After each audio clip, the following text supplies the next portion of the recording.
This is one of my concrete clients, and this is the campaign over the last 30 days, and the volume has just been absolutely insane. 172 leads were generated in the last 30 days. So basically, in this campaign, we're spending about 100 a day. That's totaling 3K a month on ads, and that generated 172 leads. And as you can see here, our cost per lead is $17. And so we've been working together with this business for a few months now, and the results have just been really, really insane. They were able to close a lot of big concrete jobs. Some jobs were like 20, 30K jobs. And they hired a receptionist, so like lead flow is being handled a lot more properly. Because before it was the business owner, he was calling the leads, showing up to estimates, closing jobs, making sure work was done. So it really takes all your time. But then they hired a receptionist because they were closing so much. So now the receptionist, all she does is call the leads, follow up with them, book them, follow up with people that were given estimates to.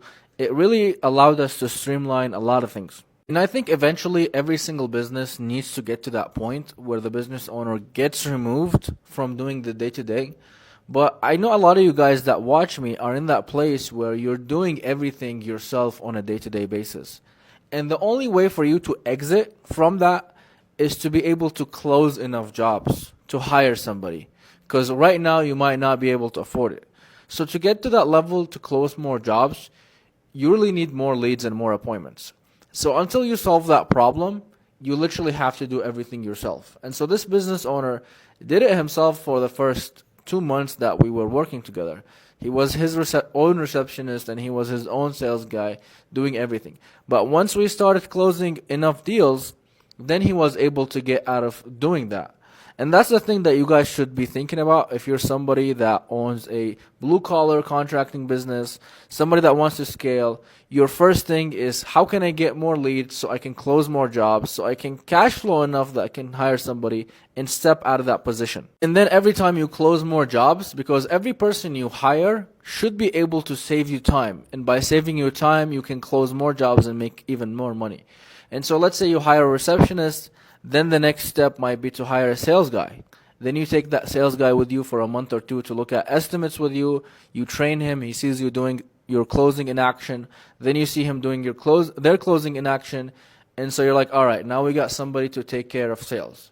Then you find a project manager to find those crews and, go on sites to make sure that everything is done correctly, and you communicate with them. So then you're stepping out of the field.